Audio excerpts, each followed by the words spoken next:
She was just a woman wiping fingerprints off a jet cockpit until a general stormed in, saw a patch on her sleeve and froze like he'd seen a ghost. In the next 6 minutes, her secret would flip an entire base, shut down $1 billion weapons program, and expose the man who buried her alive 3 years ago. But here's the thing, this wasn't an accident, it was a setup. And the person who framed her, he's still inside that base, giving orders right now. So, how did a simple cleaner become the one card no enemy ever planned for? You're about to find out. And before we dive in, smash that subscribe button and ring the bell for a simple woman, because this is one mission they never wanted you to hear. She was nothing more than the woman who moved silently between aircraft at dawn, rag in hand, scrubbing away fingerprints and dust no one else even noticed. To most eyes, she was background noise, a silhouette framed by rising sun and metal wings, invisible in the churn of a restless base. But that morning, when General Rowan Kincaid stormed into the hangar and caught sight of her sleeve, the color drained from his face, his breath stalled. Because that patch, stitched to a faded jacket, wasn't just fabric. It was an insignia the world had buried 3 years ago. A squadron the military itself had pronounced dead, burned alive in a friendly fire incident no one dared speak of. In that frozen second, the air inside the hangar shifted. The hum of generators, the clank of boots, the distant roar of engines warming up, all of it fell away into silence thick enough to suffocate. Elara Myles didn't move. Her hand lingered on the cockpit glass she had been polishing, sunlight spilling across her knuckles, highlighting the rough calluses no cleaner should bear. Kincaid's eyes locked on the patch, a ghost-white emblem, the silhouette of a wraith diving into shadow. Wraith -7. For 3 years, Kincaid had signed reports, given speeches, saluted memorial walls. He had shaken the hands of families who believed their sons and daughters had died in that tragic accident. And now one of them was standing 10 feet away from him, alive, silent, wiping dust from the canopy of a jet she wasn't supposed to touch. Elara finally lifted her head.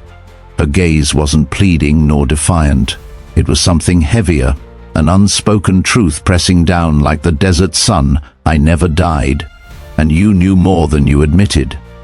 Before the general could speak, alarms shrieked. The base's radar array had caught movement. Unidentified blips darting at impossible speeds, their signals fractured, vanishing and reappearing like phantoms. Voices crackled through the command net, rising in panic, jamming, false echoes, electronic smoke screens. And in the chaos, every set of eyes forgot the cleaner with the patch and swung to the skies. But Elara didn't look up. She already knew this pattern. She had seen it in her nightmares, squadrons turned into prey, corralled into invisible cages of signal interference until friend fired on friend. She closed her eyes and the memory slammed into her, the last seconds of Wraith 7, her wingman's voice breaking mid-sentence, HUD displays screaming warnings that weren't real, and then fire, so much fire.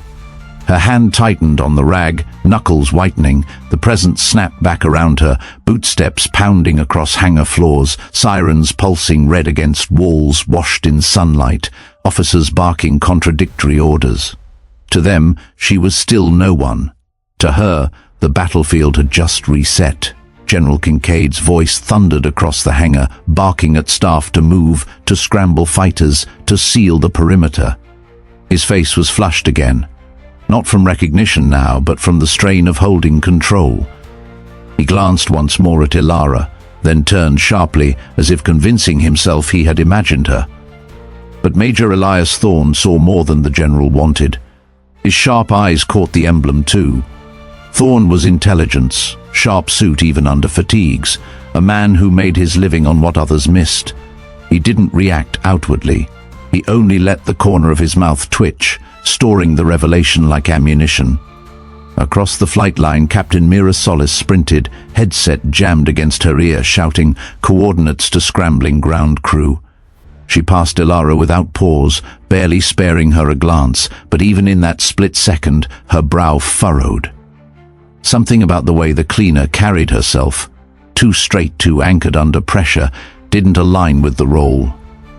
Mira had been in enough battles to recognize when someone belonged to the storm instead of the shadows. Above them, the first thunder cracked, not weather, engines.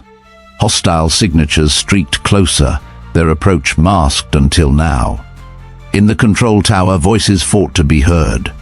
Multiple bogies inbound, numbers unstable, tracking interference, the feed collapsed into static. And then the power flickered, not full blackout, something worse, selective cuts. Sections of the base plunged into silence as circuits died while others burned too bright. Thorne's head snapped toward the main technical wing, eyes narrowing. This wasn't random failure. Someone had carved the grid. Inside the command center, General Kincaid fought to hold authority. He barked for confirmation, for status reports, for air defense batteries to lock targets. Screens blinked, rebooted, died again. Data streams stuttered like broken breath. Every officer around him scrambled to plug holes in a sinking ship. Elara remained in the hangar, rag still in her hand, cloth damp with the condensation she had wiped from the cockpit glass. Around her, ground crew scattered, pulling chocks, shouting to each other, rushing to prep fighters. The roar of jets igniting filled the air, but beneath the sound she caught it, the ticking rhythm of a countdown she had lived before. 3 years ago, friendly fire had stolen everything from her, but that was never an accident.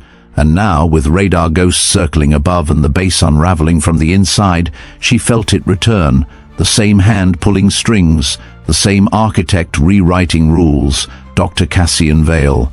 The name burned in her chest like acid. The scientist, the strategist, the man who had built Aegis Lock and sold it as salvation. He had built its back doors too, doors wide enough to drive squadrons into graves. Her breath steadied, she set the rag aside. Fingers brushed the cockpit glass one last time, not as a cleaner, but as a pilot who had once commanded shadows. She whispered words no one heard. Not again. Outside, the sky roared. Fighters clawed into sunlight, chasing phantoms they couldn't see. Engines howled against the storm of interference. Mira's voice cut through comms, sharp and steady, corralling chaos. She was good, but she was blind without truth. Elara stepped back from the jet, sunlight blazing across the emblem on her sleeve. Thorne's eyes narrowed further. Kincaid, half a field away, caught sight of it again, no longer fleeting, real. He froze, his commands catching in his throat. The man who had buried Wraith 7 now faced its ghost under the merciless clarity of daylight. And in that suspended heartbeat, with alarms wailing, soldiers running, and enemy shadows tightening their noose, the balance of the battlefield shifted. Because one simple woman, dismissed as invisible, had just forced the most powerful man on base to remember a truth he had tried to erase. Ghosts don't die. They wait. The command net splintered like glass under a hammer. Orders overlapped. Voices bled together. Panic bled into static. Somewhere beyond the perimeter, hostile aircraft weaved in and out of radar range, not by stealth but by sabotage, each return a ghost dragging the defenders further into confusion. General Kincaid's jaw tightened as he demanded firing solutions that no one could provide. Officers scrambled with tablets and binders, clinging to procedures that couldn't keep pace with the storm. On the hangar floor, the first jets rolled, their wheels clattering against concrete as ground crews screamed over engines. Heat shimmered in the morning sun, exhaust plumes bending light into mirages. Mira Solis ran between them, headset crooked, her voice a blade through the fog. "Form up, Sierra formation. Do not chase shadows. Hold the grid." A command snapped pilots into line, their canopy visors lowering like drawn blades. But Elara saw it unraveling. She knew the pattern too well. Jamming wasn't just interference, it was choreography, a puppet show of false targets guiding real aircraft into kill zones. She remembered Wraith 7 boxed in. her wingmen firing on shapes that weren't there, only to be consumed by the missiles Vale had threaded through their blind spots. Her chest tightened, the phantom heat of that firestorm searing her throat. Major Thorne stood near the comms station, posture too casual for crisis. He observed the chaos with the calm of a man watching a play he'd already memorized. His hands hovered behind his back, fingers tapping in rhythm with each power surge, each selective blackout that crippled the grid. He wasn't scrambling to solve the crisis, he was measuring how long it would take to deliver. Kincaid barked again, spittle catching sunlight. "Where is my intercept data? Get me a lock, damn it!" But the screens faltered once more, collapsing into noise. His gaze swept the room, landed on Thorne, but Thorne only shrugged, offering jargon and excuses about corrupted relays. The general turned away, unwilling to suspect the man who had been his eyes for years. Mira's voice pierced again. "Multiple inbound, grid Delta 3, scramble intercept." Her tone carried urgency, but beneath it lay unease. She didn't trust the data either. Out of the corner of her eye she caught Elara, still near the jet she had been polishing minutes before. Mira frowned. The woman wasn't running like the others. She wasn't cowering or searching for orders. She was studying. Her gaze tracked sky, radar dish, power lines, like she was mapping the storm itself. Elara's fingers dug into her sleeve, pressing against the patch as if grounding herself in its weight. Every instinct screamed to stay hidden. For 3 years she had survived by being invisible, by letting the world believe Ghostline had burned away. But watching the pilots taxi into a trap, she felt the ground tilt beneath her. History was looping back, and if she stayed silent again, the same fire would consume them. The base shuddered. A low boom rolled across the airfield, perimeter wall breached. Dust plumed against the horizon as armored trucks clawed their way through the gap, sunlight flashing across mounted guns. The threat wasn't only above now, it was at their gates, the perfect pincer. Kincaid snapped orders, his voice raw, but they landed like sparks on wet stone. Confidence drained from the air, the general's authority was slipping. Exposed for the first time to the men and women who had thought him unshakable, they looked to him and saw not command, but hesitation. Mira sprinted toward the tower to wrestle clarity from chaos. Thorne stayed rooted, face neutral, but in his eyes gleamed satisfaction. The plan was unfolding exactly as designed, and in the hangar, Elara stepped away from the jet. Sunlight caught her face, cutting shadows beneath her eyes, etching lines of pain that never healed. Her whisper vanished under the roar of engines, but it burned all the same. Not again. The airfield convulsed under noise, sirens keened, engines screamed, orders cracked like whips, and still the storm only tightened. Pilots taxied toward an enemy they could not see, blinded by ghosts on radar. Soldiers rushed to barricades, dragging coils of wire and crates of ammunition into the sunlight. The desert shimmered with heat, but beneath the glare came a new voice, one not from their comms, not from their chain of command, but from every screen left alive across the base. Static hissed, then bled into a feed. A masked figure leaned close to a handheld camera, wind buffeting the mic, desert sand streaking his scarf. Behind him stretched the horizon, and crawling across it were armored silhouettes, proof that the breach was no illusion. The voice that filled the airwaves was distorted, metallic, but its intent was razor-sharp. Today the world sees your weakness. Today we show the death of Wraith 7 was no accident. Today you will watch one of your own fall again. The feed cut wider, and every eye on the base froze. The enemy's camera swung toward the hangar line, zooming on the jets themselves. A caption scrolled across the bottom of the screen, capturing the ghost. Mira Solis clenched her jaw, fury tightening every word she spat into comms. Shut that feed down. Kill the transmission. Jam it. Anything. But jammers had already turned against them. The feed remained, steady as a dagger at the throat, and soldiers stared at it in horrified silence. Confidence cracked. Elara's pulse hammered, each word on the broadcast a nail driven deeper into wounds that never closed. Wraith 7, The unit they claimed had burned by accident. The faces she had buried in memory were now dragged into daylight as spectacle. She wanted to scream, to shatter the screens, but she forced her lungs to steady.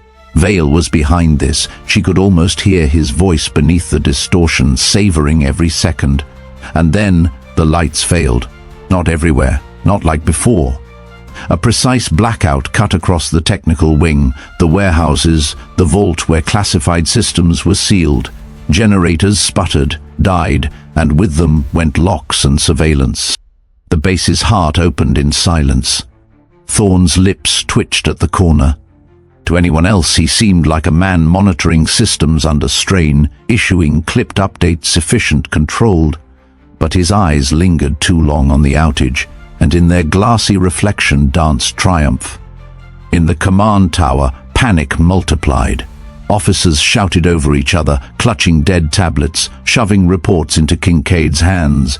He bellowed for backup power, for engineers, for someone to explain how a facility hardened against siege could bleed open from the inside. Answers never came. Mira shoved past aides, eyes burning. "We've lost the warehouse wing. If they move now, Aegis lock is exposed." She stopped short. Her gaze flicked to the screens, then to Thorne. For the briefest second, something sharpened inside her. She said nothing, not yet, but suspicion planted its root. On the hangar floor, Elara stood apart. Chaos swirled around her, soldiers darting like ants whose nest had been kicked open. Yet she felt the storm narrowing, drawing her back into its vortex. Vale's fingerprints were everywhere. Jammed skies, staged feeds, precision blackouts, and each step matched the rhythm of the disaster 3 years ago. He hadn't just killed Wraith 7, he had rehearsed today.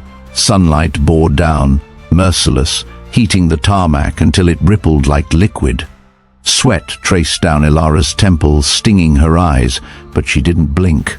Her mind mapped the unfolding assault. Aircraft trapped above, base morale punctured by propaganda.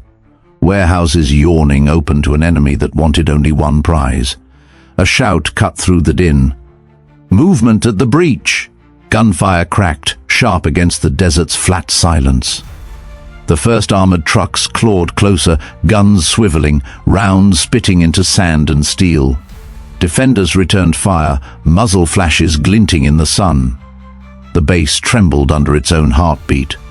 The camera feed shifted again, panning with cinematic cruelty to show defenders falling back, show smoke rising where bullets tore across barricades.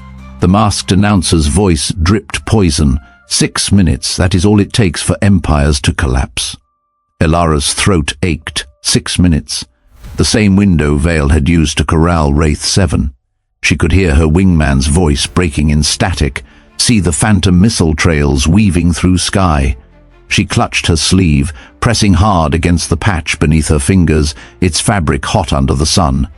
How long could she keep this silence? How long could she hide in plain sight while history circled back for its kill? General Kincaid slammed his fist against a console that sparked under his blow. His voice was raw, guttural. "Hold the line! We will not lose this base." But his words floated empty, stripped of command by the very feed that mocked them. His officers obeyed from habit, not conviction. They heard the general, but they believed the enemy. Mira pushed back into the tower, headset buzzing with overlapping cries for air cover, for ammo, for order.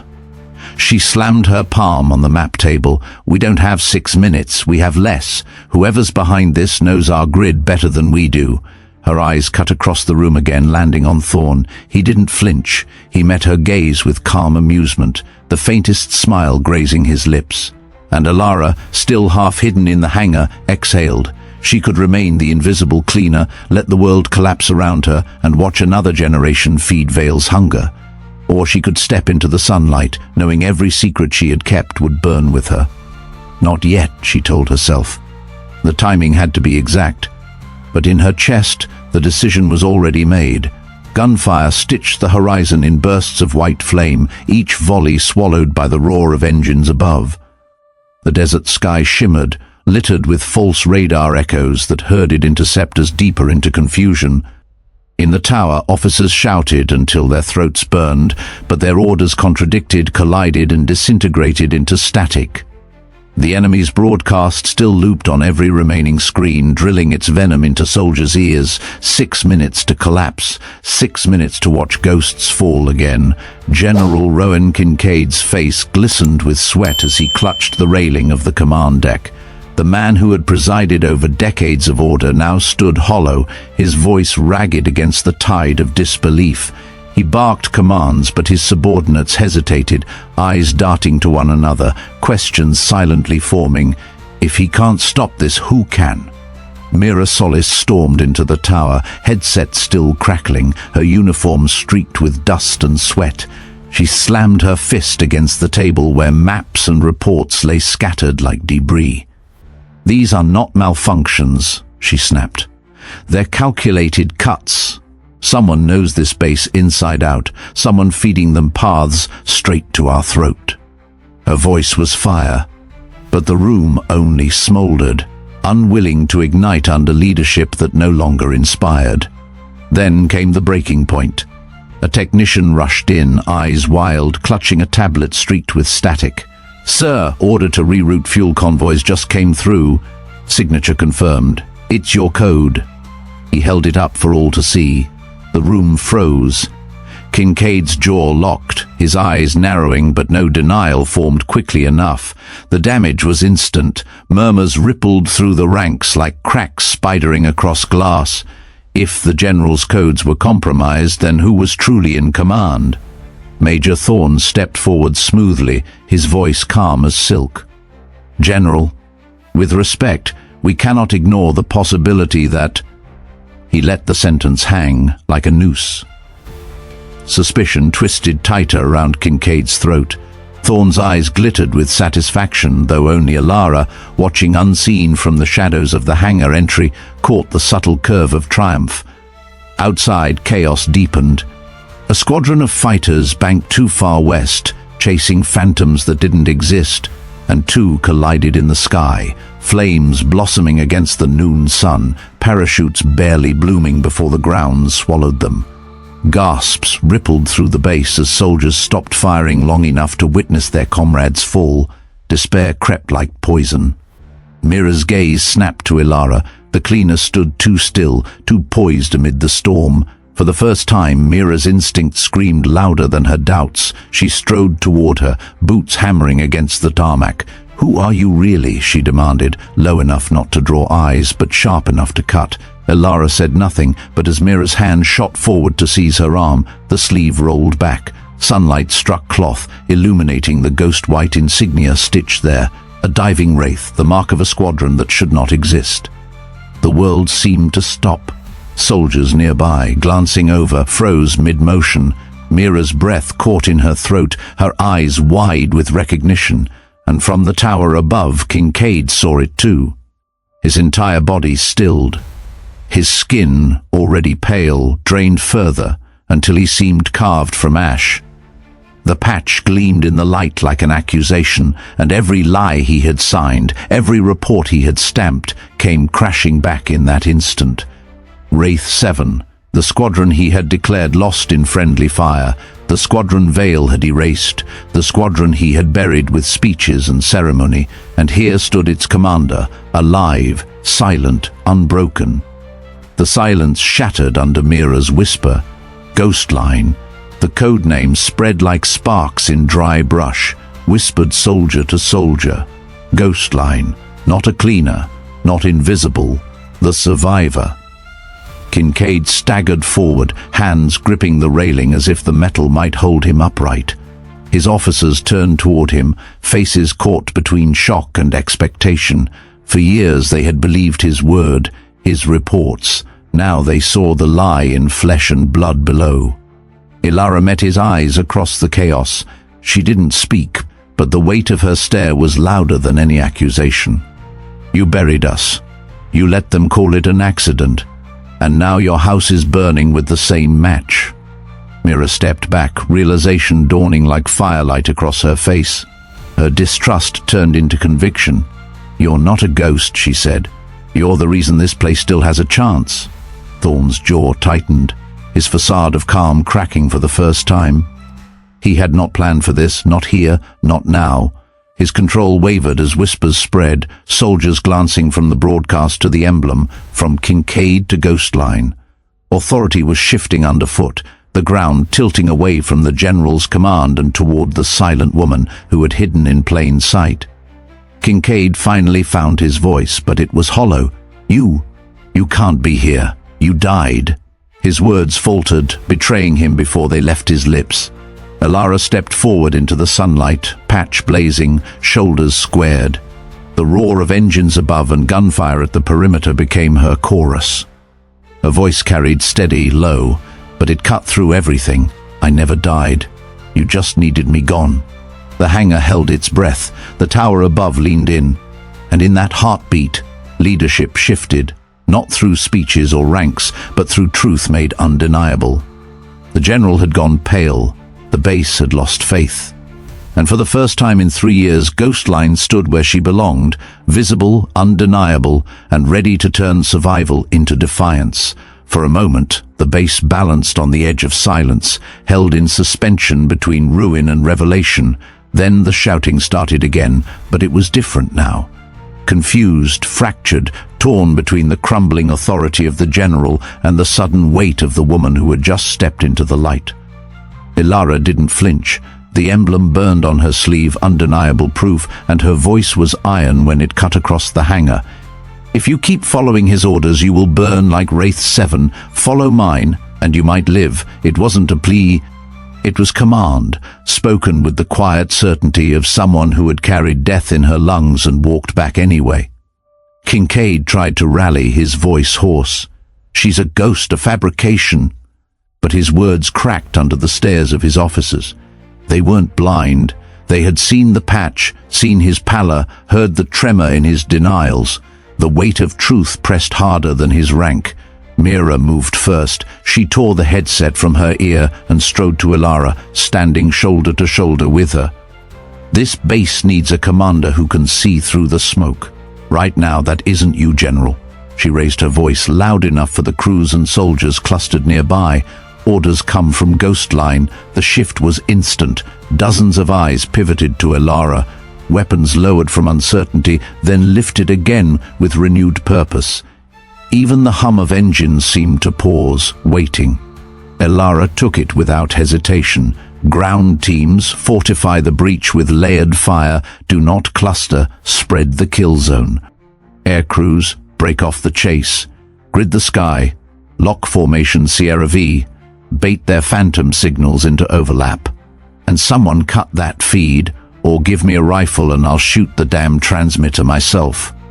For the first time since the attack began, orders snapped into clarity. Soldiers moved with conviction. Pilots wheeled their fighters into new positions, abandoning the chaos of pursuit for a deliberate formation. Gunfire at the perimeter steadied into disciplined volleys. The camera feed flickered as countermeasures clawed at the signal. From the tower, Kincaid sagged back against the railing, face hollow. Authority had slipped from his grasp like water, and no rank could reclaim it. He looked down at the woman he had buried, now commanding the fortress he had failed to hold, and the weight of it crushed the last of his protests. But Thorn didn't fold. His jaw tightened, and he leaned toward a console, whispering orders through a private channel. His calm hadn't fractured, but beneath his eyes simmered urgency. He had lost control of the narrative, and he knew it. Elara caught it. She didn't call him out yet, but her gaze pinned him across the hangar like a blade pressed to the throat. "I see you. Your mask is cracking." Mira's voice carried from the comms she had commandeered. New grid confirmed. Fighters in formation, breach fortified. Her eyes flicked to Elara, waiting for the next move. Elara turned to the soldiers around her, the roar of battle filling her lungs. "Listen to me. You've been fighting shadows, lies, and ghosts. I buried my squadron because men like him." She jerked her chin toward Thorn, not naming him yet. "Built illusions to break us. But illusions only work if we believe them. Stop believing."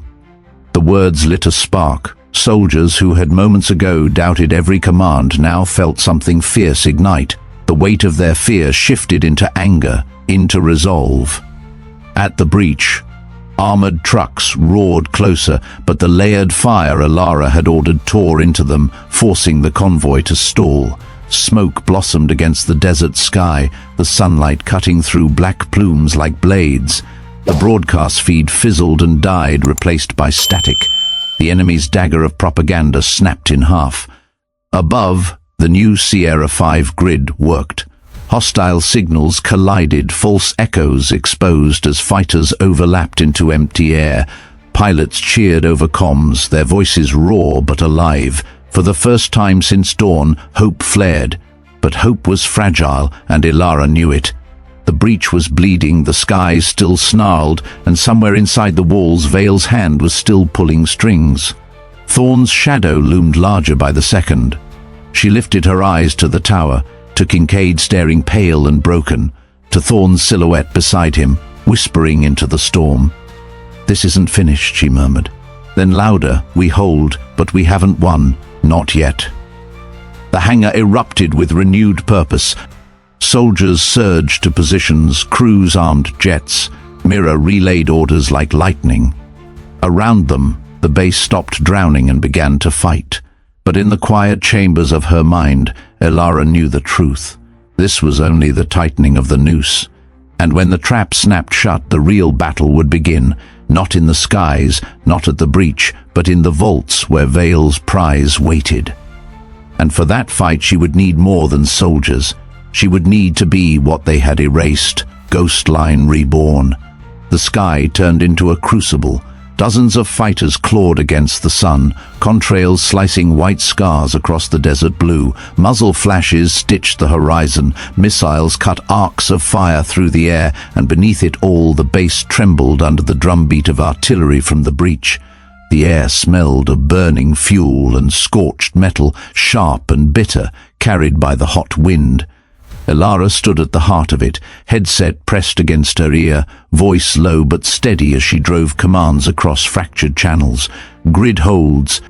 Adjust vector 5 degrees north, layer your fire, don't chase, make them chase you. Each word was absorbed, repeated, obeyed. She was no longer invisible. Every pilot above trusted a voice that had once been buried. Mira's updates came rapid, fierce. 2 bandits down, formation intact. Breach perimeter holding, but we're stretched. If they bring reserves, we won't last. Elara's eyes narrowed. She had felt this rhythm before, the sick dance Vale orchestrated, ghost targets leading into real teeth, sacrifice, spectacle, despair. It was the same play he had written 3 years ago, and she was done performing it. In the tower, Thorne leaned over a console, his calm unraveling as his lips hissed into a private line. His fingers darted across keys, sending coded signals to enemy formations. He thought no one saw, but Mira caught the flicker, the subtle shifts, her blood chilled. He wasn't just complicit, he was the knife in their spine. "Elara," Mira's voice cut through the channel, hushed but urgent. "Thorne is feeding them. He's the breach inside the walls." Elara didn't look up. She didn't need to. She had known from the moment his smile lingered too long, but naming him now would fracture the fragile unity she had built. Soldiers needed a target outside these walls, not within. There was another way. She touched the patch on her sleeve, fingers pressing hard enough to feel the threads bite skin. Wraith 7 hadn't been buried without a reason. Vale had needed her squadron gone because they carried something he couldn't control, something hidden in the marrow of their existence. "Kill switch Orion." Her voice dropped to a whisper, inaudible to anyone but herself. "Time to wake the dead."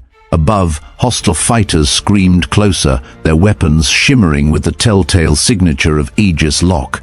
They had stolen the system, enslaved it, turned it into the engine of their assault. But they had stolen only half the truth. Orion was the other half, a lock Vale had never broken, because its key wasn't metal or code. It was flesh and memory. Elara raised her head, eyes hard as iron. All call signs, brace. She opened the secured channel buried under layers of static, a channel no one on base even knew existed.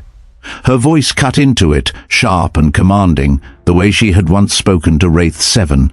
She spoke the authentication string, a sequence burned into her by blood and fire, each word pulling ghosts into the present. Orion, ghost line, initiate lock override. Kill switch engaged. The patch on her sleeve warmed as if remembering, circuitry woven into thread pulsing faintly. The system caught her voice, recognized her signature, and answered. For half a breath the sky went still, then chaos inverted. Every enemy aircraft that carried Aegis lock shuddered mid-flight.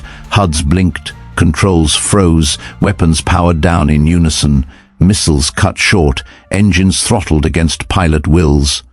Dozens of fighters dropped from predatory arcs into deadweight glides, their pilots screaming across open channels as their machines betrayed them.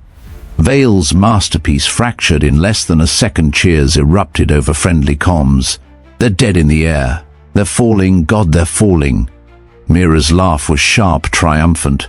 Ghostline, you magnificent. Her words cut into orders, rallying pilots to seize the advantage.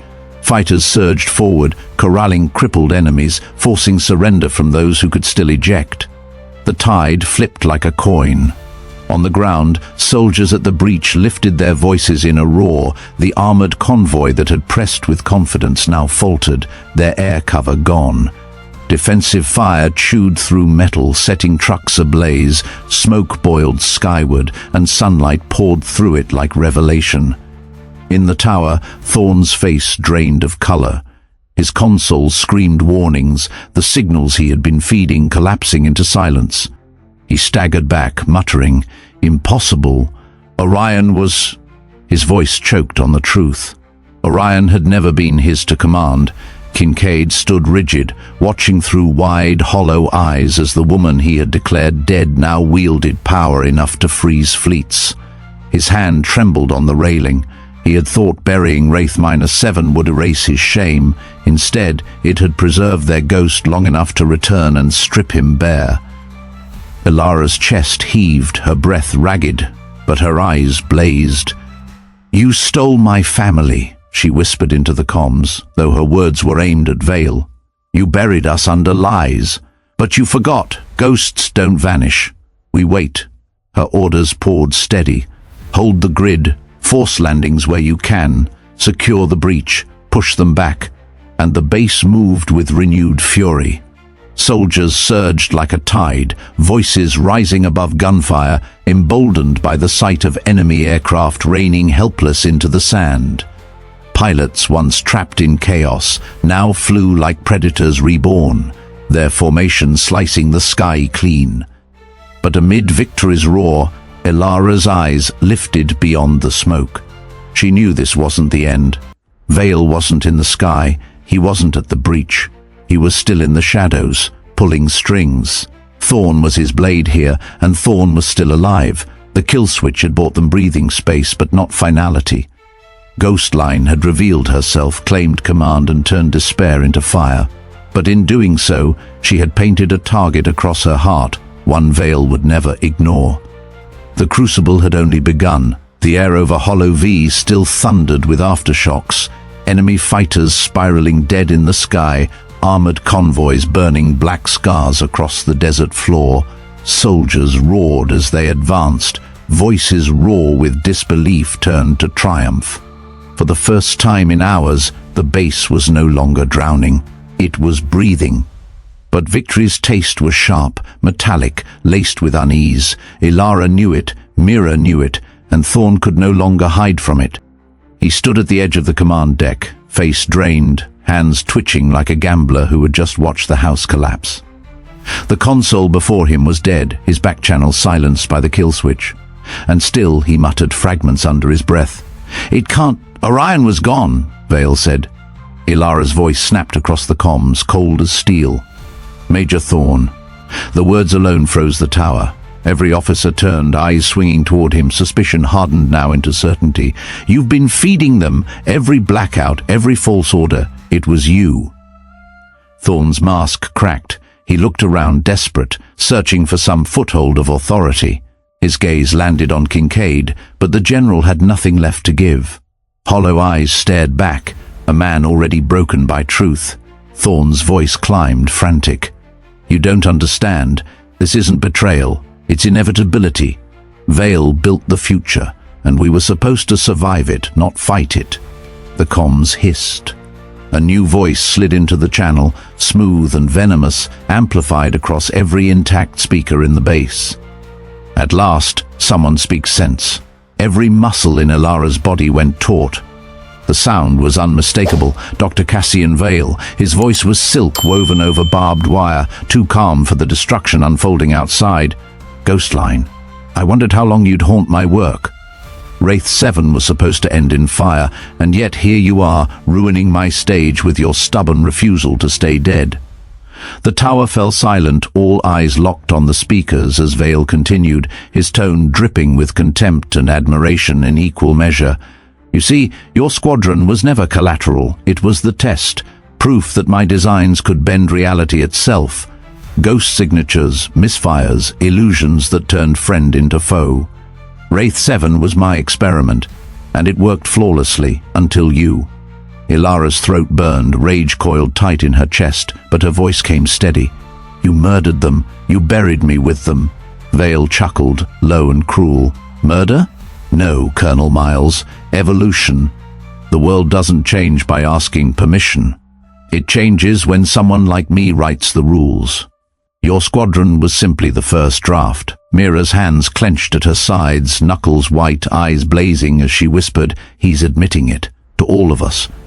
Vale wasn't finished, and Thorn was right. This isn't betrayal, it's survival. He understood what Kincaid never could, that nations are relics and soldiers are pawns.